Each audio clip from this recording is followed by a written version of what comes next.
ang katotohanan, kasaysayan,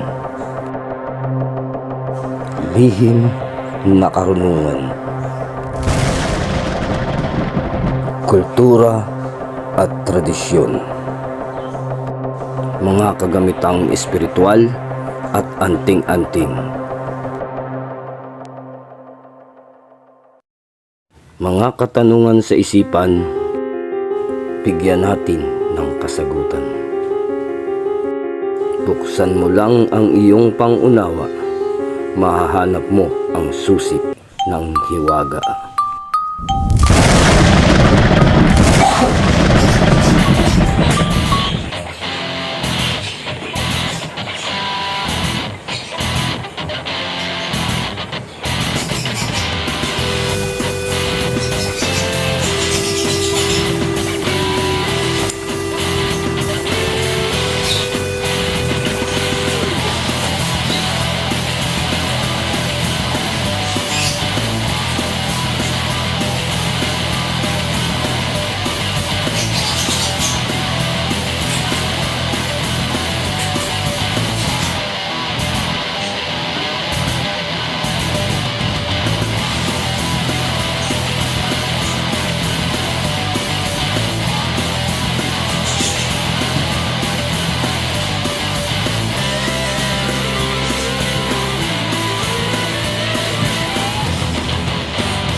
Hello, good morning.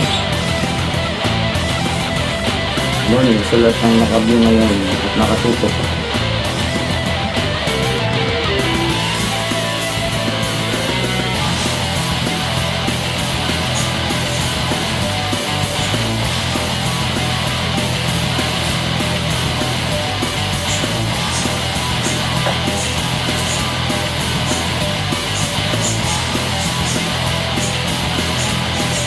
Dendor Labian, shoutout sa'yo, good morning.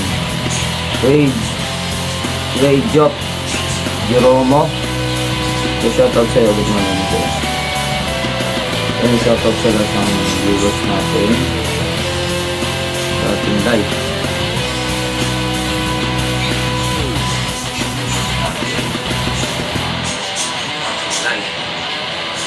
Rhea Carrasco and Larry Sindit are watching. Shoutout sa inyo itong dalawa, ma'am. Sir. So, ayun.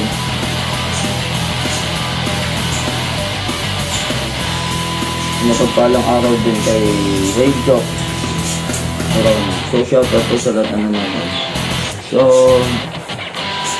ito ay may nais akong ibahagi sa inyo na magagamit ninyo na pangselyo. Kung sa tingin ninyo kayo ay hindi nakulam o nabarang, pwede ninyong gamitin to. Pero kung kayo ay may karga sa loob ng katawan, huwag ninyong gagamitin, sapagkat hindi magiging maganda ang dulot ng selyo sa inyong katawan. Kaya nais kong ibahagi ito sa inyo para sa pag-iingat sa inyong katawan.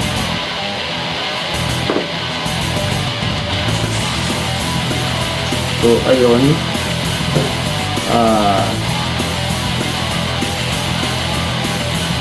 Marami lang tayo ng viewers. Pakipasa na lang muna.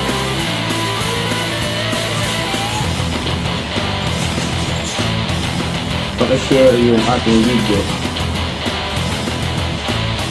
para mas marami ang makapanood at mas matuto ng pagsiselyo. Kasi marami ang nagtatanong, paano ba daw magselyo? No? So, para hindi matabunan, i-share ko na agad. So, ilalagay ko dito sa comment box, i-share ko na kaagad kung paano ano ang binabanggit pag kayo ay nagsiselyo.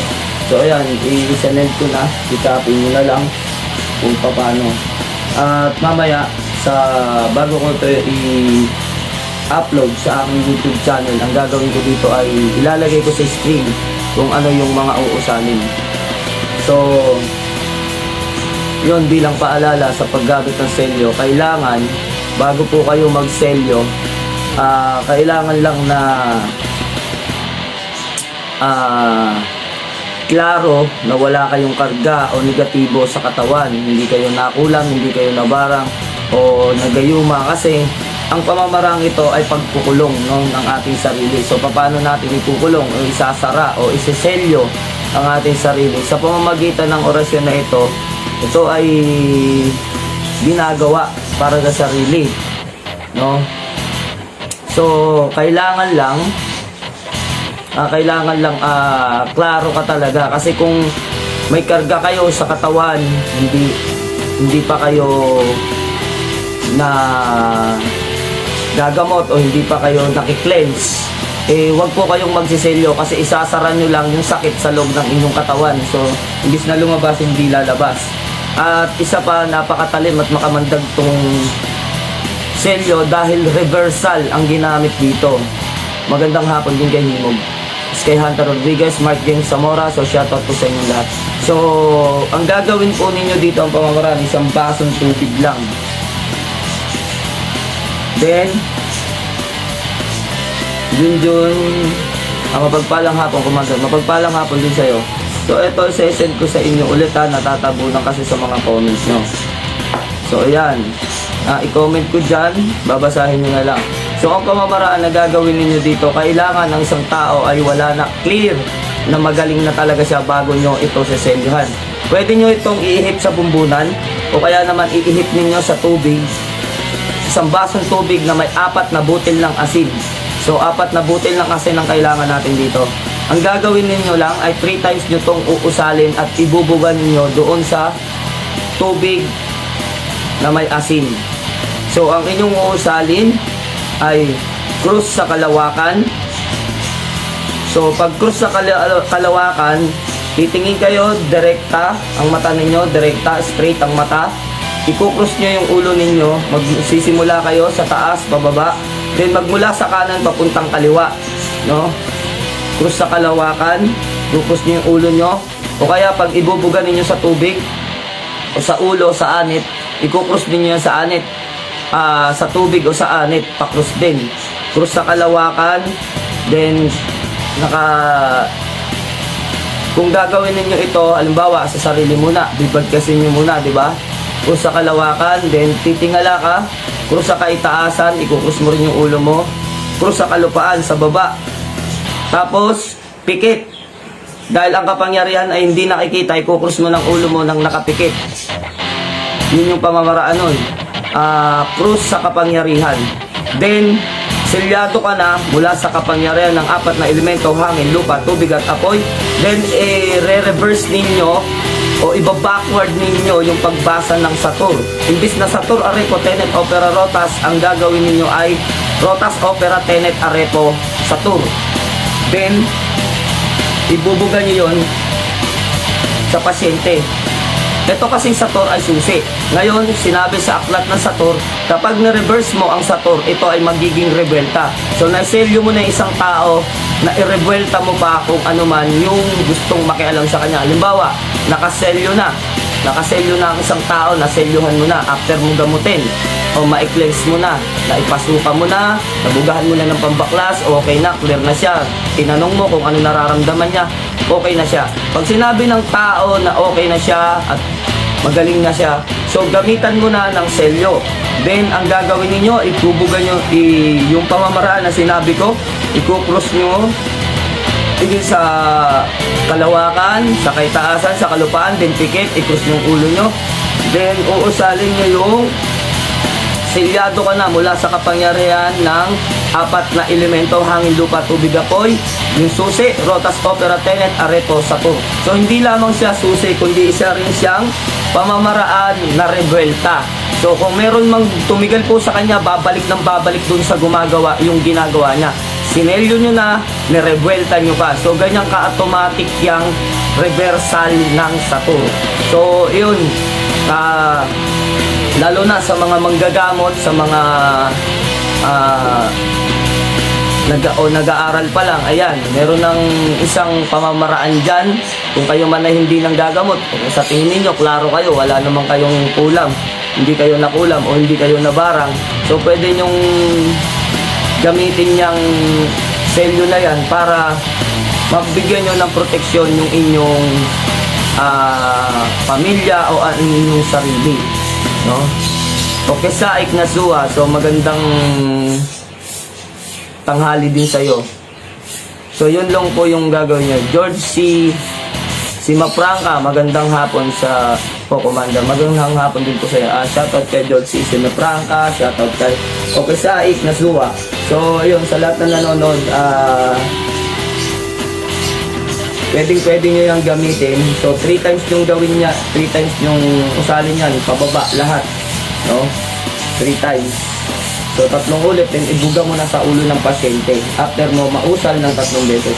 Napakadali lang po niyang usalin. Ulitin lang natin yung pamamaraan. Ayan, natatabunan kasi siya, kaya sinesend ko ng sinesend para hindi matabunan. So kawawa kasi yung iba, hindi nila makopya. Krus sa kalawakan, krus sa kaitaasan, krus sa kalupaan, krus sa kapangyarihan. Silyado ko na mula sa kapangyarihan ng 4 na elemento, hangin, lupa, tubig at apoy, protas, opera, tenet, arepo, saturn.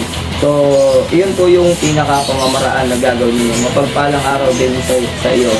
Errol Basalo Escobar, so yun po. Isang pamamaraan ng pagsiselyo na yan ay gawin ninyo kung every Friday o unang Friday, gawin ninyo kung kailan ninyo gustong gawin. Basta Friday, so gawin nyo yan. Malaking tulong yan sa inyo at makakatulong yan sa inyo kung paano kayo maproteksyonan sa araw-araw. Jimboy Camarines, ano po ang dasal ng Bato Omo po? Kasi meron ako, pakitulong po. Siguro hindi lang natin 100 times na i-post at 100 times ko sinabi iyang dasal ng Bato Omo. Kung gusto mong makita, pumunta ka sa YouTube channel ko, hanapin mo na lang dun, sir, para hindi po tayo paulit-ulit dito. Kasi iyan ay, kumbaga, familiar na sa mga tao dito yung dasal ng Bato Omo. Nakailang send na po ako niyan, nakailang post na ako niyan. Kung hindi mo mahanap sa YouTube channel ko, hanapin mo dito sa post ko. Scroll down lang, sipag lang at tiyaga lang. So hindi po, kasi pag binigay ko, hindi ko na yan paulit-ulitin, no? Maraming beses ko nang sinend dyan, yung Bato Omo. So dalawa yung dasal ng Bato Omo, isang pangkarga, isang panglinis at isang pangpalakas. Meron din talagang dasal ng Bato Omo na sadyang idinadasal sa kanya. At may dasal din ng Bato Omo para magkaroon siya ng kabal. Either na may kabal na siya, mas lalo pa siyang palalakasin kapag may dasal ng Bato Omo. Kabal para sa Bato Omo. Para magiging dalawa yung lakas niya, isang material at isang spiritual. So yan ay napaliwanag ko na ng maraming beses na, no? So wag na po natin paulit-ulitin. Magtiyaga lang po kayong hanapin ninyo. Mahahanap nyo yung inahanap nyo. Sa mga live ko, hanapin nyo. O kaya dun sa YouTube channel ko para mas bilis nyong mahanap. Marami po yan. Marami kung saan nyo pwedeng hanapin. Hindi lamang dito sa live ko sa YouTube channel ko. So, isesend ko pa dahil natatabunan. Ayan. Tapos yung pamamaraan, replay nyo na lang yung video sa mga bagong nanonood. Ito ay selyo para magamit ninyo sa inyong sarili at sa iba. Kayo ay makatulong. So, yun. Pagpalang araw sa lahat ng mga nanonood. Hindi kasi ako ganong pwedeng magtagal sa live. Kasi unang-una ay medyo lobat yung ating battery, nag-ano na siya, nagwa-warning na malulobat na siya, kaya ano na lang tayo mamayang gabi. Denver Labian, Commander, may na-post na po ba kung ano ang first step para sa matuto sa spiritual? Marami na po. Paulit-ulit na po sa live natin yan. Kung paano first step sa spiritual. No, ulitin ko lang. Kung first step sa spiritual, dapat una mong aralin kung paano mo haharangan at depensa ng sarili mo bago ka magbababasa ng mga orasyon.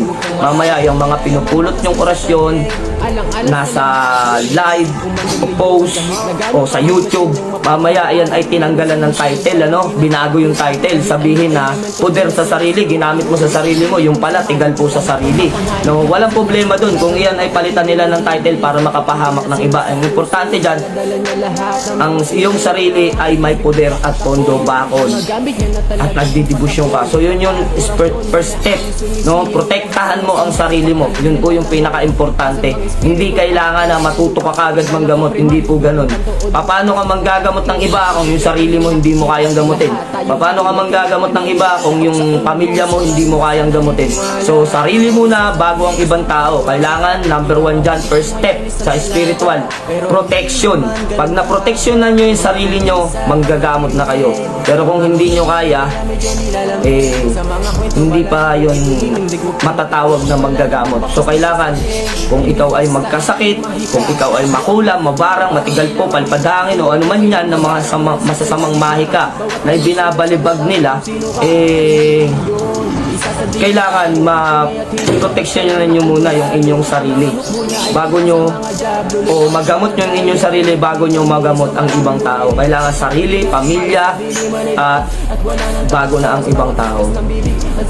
So si Bro Elim, daan ako dyan bukas, idol, luluwas ni sa Manila kasi Apari Cagayan to Manila. Okay Bro Elim, sige, welcome ka dito. Lahat naman ng tropa, welcome yan dito. Lahat po ng magagamot, lahat ng gustong magpagamot, lahat ng gustong pumunta bukas, yung gamutan natin Friday, pwede na. Yung mga magpapahealing water, magpa-healing water na. Yung mga issue na may bayad yung healing water, hayaan nyo sila. Ano yun, kasiyahan nila yun. Yung kasiyahan nila, ibigay nyo lang sa kanya. Pero kayo na nakakalam kung may bayad ba ang gamutan o wala.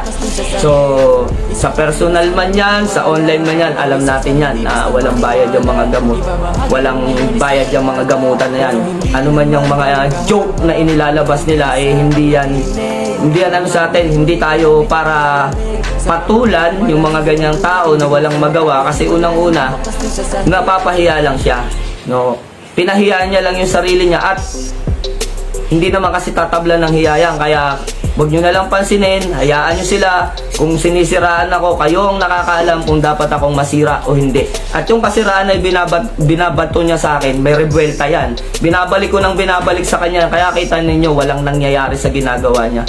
So, ganun lang po yung kasimple. Wag natin pansinin, kulang lang yan sa pansin. Wag natin patulan kasi unang-una hindi tayo mga mapagpatol sa mga may negatibo sa katawan at mga inaaniban ng demonyo. So yan mga ganyan, kaya yan naninira kasi yan ay alam na natin na yan ay nabubulungan ng demonyo, no? Kaya tinitiran yan mga healer. Saka unang-una pa-view, naghahanap ng view. Naghahanap ng kakampi, may pinaglalaban na hindi natin maintindihan kung ano yung pinaglalaban. Sige, paglaban lang niya, post lang niya. Wala namang problema yon, hindi yun kasiraan para sa akin, no? Alam nyo yan, kasi magmula pa umpisa, follower ko na kayo, subscriber ko na kayo, kaya sino ang mapapahiya? Yung mga naniniwala doon, ibig sabihin nun, mga hunghang yun, no? Kasi unang-una, dapat ni-research muna nila yung tao bago nila pinaniwalaan kung iyan ay totoo o hindi. Diba? So, iyon. At wag natin pansinin, hayaan nyo siya. Ang hiling ko lang sa inyo, yung naninira na tao na yan, wag nyong nilive niya, wag nyong panoorin. Wag na wag. Kasi unang-una, bakit? Naisahan kayo. Paano kayo naisahan? Nakuha niya yung view. Nakakuha siya ng view sa inyo, ng suporta. Diba? Kahit galit kayo, kahit nagalit kayo, sabihin nyo kaya nyo pinapanood, galit kayo at para maisumbong nyo sa akin kung ano man yung paninira sa akin, wag nyo nang gawin. Kasi unang-una, yung mga sinasabi niyan negative, yung sinasabi niyan masasama, yung sinasabi niyan kasiraan, yung sinasabi niya puro mga walang kwenta, puro paninira na wala namang katotohanan, iyon ay negative na mga words, na mga salita. Yung mga ganyang klase ng salita, kapag masama ang sinasabi ng isang tao, iyan ay bulong ng dyablo. So ngayon, kung binubulungan siya at pinapakinggan nyo yung kanyang mga sinasabi, mahahawa kayo ng negatibo sa tao na to. Kasi ito ay punong-puno ng negatibo. Parang virus yan, maniwala kayo sa akin. Kaya hindi dapat panoorin, hindi dapat pansinin. Kung kayo ay nakapollow sa kanyang page, wag na kayo mag-follow. Hayaan nyo na siya. ito lang hiling ko sa inyo, wag na kayong mag-follow sa kanya para ispayan siya. Hindi na kailangan ispayan yan. Kasi unang-una, ang mga taong mapanira na sinasabi sa kanilang bibig, iyon yung mga kanilang mga kasiraan. So, yung mga sinasabi nila, iyon ay salaming ng kanilang sarili. Kaya hindi po dapat pansinin yan. Negative yan. Kita nyo, hindi ako nakipag-away sa kanya, hindi ko siya pinapansin. Kasi once na pinatulan yan, once na pinansin nyo yan, para kayong pumatol dun sa bulong ng kasamaan. So, yun lang po lagi dito sasabihin sa inyo. Huwag na kayong mag-follow dyan. Hayaan nyo siya. Huwag nyong panoorin yan. Kasi namamalimos lang ng views yan. Yun po yung katunayan nun. Kasi kung totoo yung sinasabi niya na siya ay gustong tumulong, gusto niyang gisingin ng tao, so bakit niya sasabihin na may bayad ang gamutan ko, merong ganito sa ganyan? Diba? Kung ikaw ay tutulong, magsasabi ka ng totoo. Diba? Totoo ang sasabihin mo, hindi kasi nangalingan. So, yun lang po yung hinihiling ko po sa inyo. Huwag niyong patulan yan kasi unang-una, yan ay naaaniba na ng diablo. Mahahawa lang kayo sa pagiging negatibo niyan. Team positive lang po tayo. Laging team positive, laging positive sa buhay. Kahit na naiinis tayo, naaasar tayo, i-ano na lang natin yan. Hayaan na lang natin. Huwag niyong... Ang galit kasi lumilipas din yan. Ang problema, nawawala yan, nalulunasan yan. Pero hindi sila problema para sa atin. Tayo ang problema para sa kanila kasi sila yung gumagawa ng issue sa atin. Hindi tayo ang gumagawa ng issue sa kanila. So, ayun. Sabi ni Darwin Bateresa Mendoza, tama po, Commander. So, yun. Tama naman po talaga. Hindi yan pinapatulan. Sabi ni Inday Lourdes, Commander Leon, pwede po ba makargahan ang babae para sa kambal pang proteksyon sa lahat? Salamat. Pwede po. Basta po pang proteksyon para sa lahat. Panggamutan para sa lahat. Pwede po yan. No? Yun po yung ano yan. Yan po yung ano natin. Pinaka layunin. Bakit natin pinagkakaloob yan. At wag na wag nyong kakalimutan na kapag kayo ay gumagamit ng isang orasyon na nanggaling sa akin, huwag niyong kakalimutan lagi. Yung susi, etong susi, yung damdamin natin. Lagi niyong, pag ginagawa niyo yung isang orasyon, lagi kayong masaya. No? Sa kalooban niyo, masaya. Pangalawa, yung tiwala sa isipan niyo. Buong pagtitiwala. Pag nagkombinasyon yung tatlo, yung tiwala, yung paniniwala, at yung kapangyarihan. Kapag iyan, mga orasyon ay nagkombinasyon, so, iyan ay tiyak na gagana. Hindi na kailangan ng poder, bakod, pondo, o ano man yung tinatanong nyo sa akin para gumana. Kailangan pa ba dibusyonan? Hindi na po. Kasi iyan ay dinibusyonan ko na yan bago gamitin. Then, kinonsagra ko yan para gumana. Then, ibinabahagi ko naman sa inyo. So, isineshare ko sa inyo. Ibig sabihin, yan ay mabisa na kahit saan padaanin. Kahit i-text ko sa inyo, kahit ibigay ko ng personal, o ibigay ko dito sa live, isa lang po ang sistema niyan. Yung tiwala at yung konsagrasyon, gagana po yan. Wala na po kayong ibang iisipin dyan. Huwag na kayong mag-isip ng kung ano. Basta once na ibinigay ko yan, sasabihin ko naman kung yan ay kailangan yung dibusyonan. Pero dahil hindi na kailangan dibusyonan yan, dahil yan ay gumagana, testingin nyo. Pwede nyo testingin yan. Hindi nyo susubukin. Ibig sabihin, kaya nyo gagawin para malaman nyo yung epekto sa isang tao kung iyan ay gumagana o hindi. So, lalo-lalo na yung mga panggamutan natin na mga pinopost, no? Sana makatulong sa inyo. Hindi lang sana, kasi una-una, dapat makatulong talaga sa inyo. Kasi hindi oras-oras, hindi araw-araw, nga may time ako para gamutin kayo sa...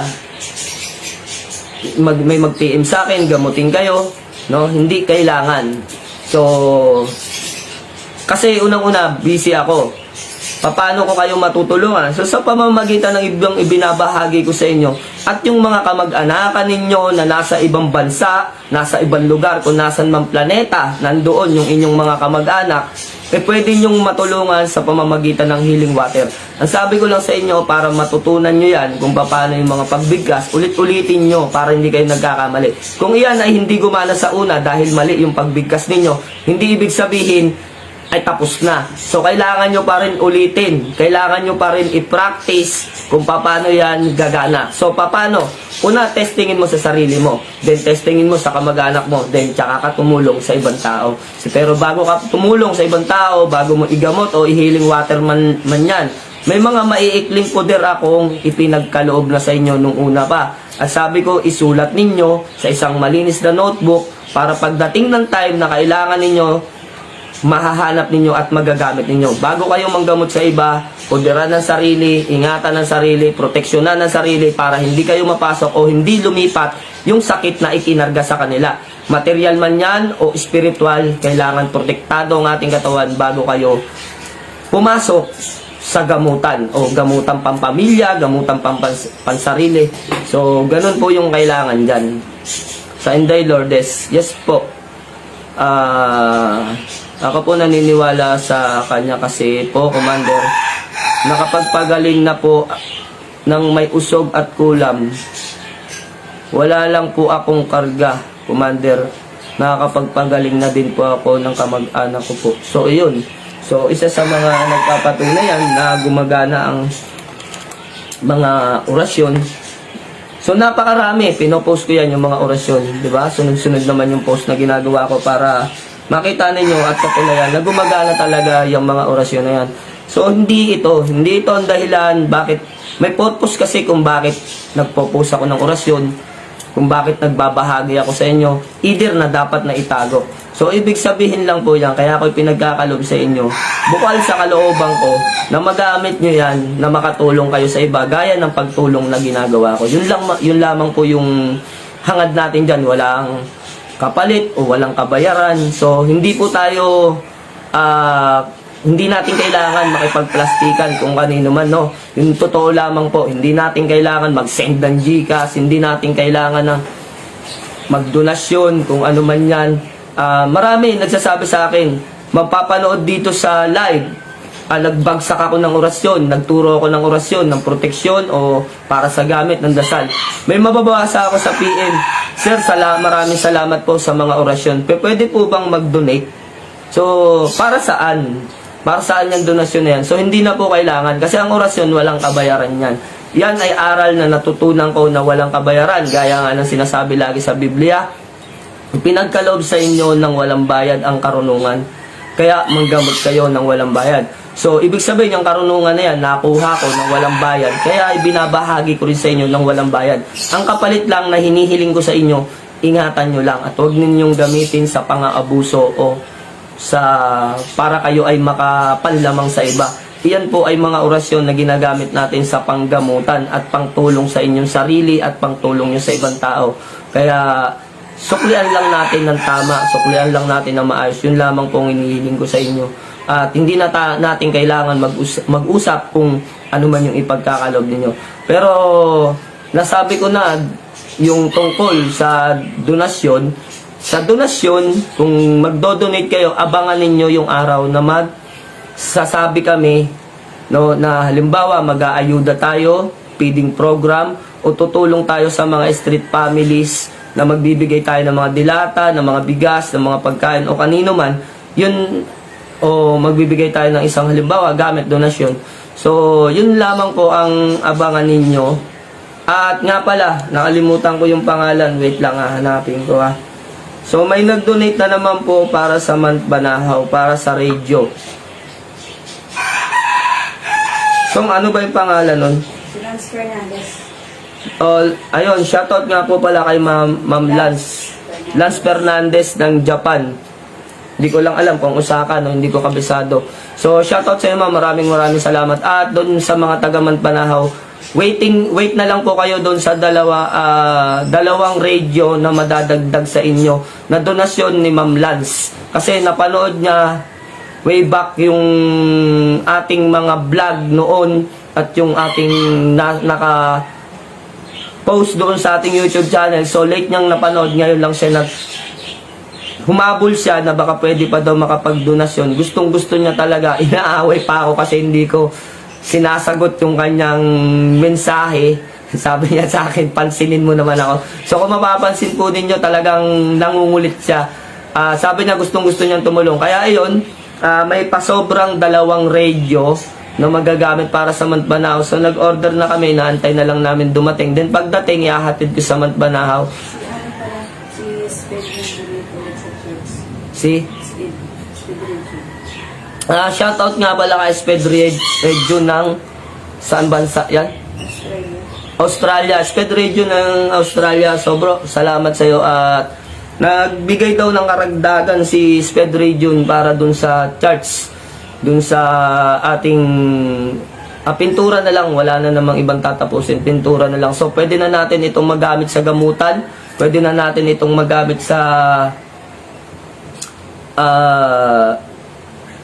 para sa ating celebration, para sa ating mga activities, kung magkaroon man tayo dito ng ayuda sa December, kasi December tiyak yan, may Christmas party, may ayuda. So sa lahat ng mga gustong pumunta, para bukas na muna, doon muna tayo sa para bukas sa mga pupunta, sa mga magpapagamot dito Friday.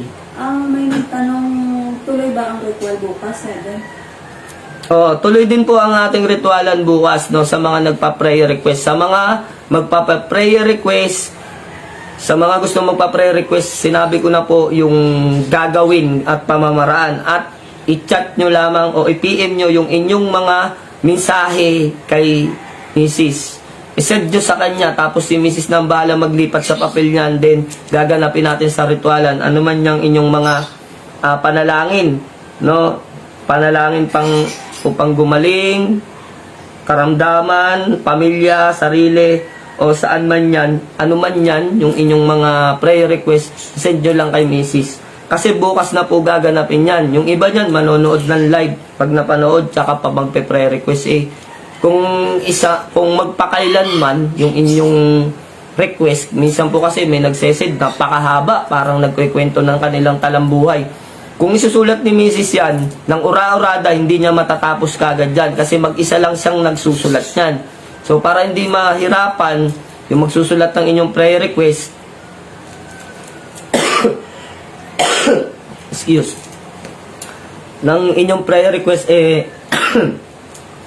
ano na lang, agahan po ninyo, pwede ngayon, pwedeng, last na po, mamayang gabi, yung aming tatanggapin, para matapos ni Mrs. yan.